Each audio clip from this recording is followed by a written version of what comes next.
Ola Ramlan sindir Loli putri Nikita Mirzani usai putus dari anaknya. Ola Ramlan kini terang-terangan sindir anak Nikita Mirzani. Sindiran tersebut terjadi usai Ola Ramlan buka suara soal hubungan putranya dan Loli yang telah putus.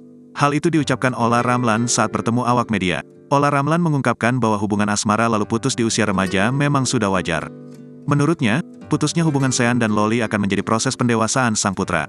Bahkan, ia meyakini sang putra juga melewati masa-masa galau usai putus cinta.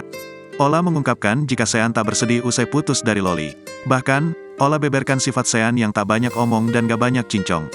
Namun pada akhir wawancaranya, Ola Ramlan terkesan menyindir anak Nikita Mirzani.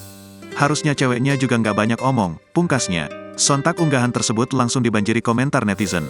Sean masih muda, masih banyak gadis-gadis yang lebih baik di luar sana. Tulis akun @mrs.kla_88. Justru yang pendiam terlihat santun itu lebih menghanyutkan. Tulis akun @mrs_ronalera. Seharusnya Ola gak ngomong gitu gak sih? Ngomongin Loli depan publik. Tulis akun @willistari17.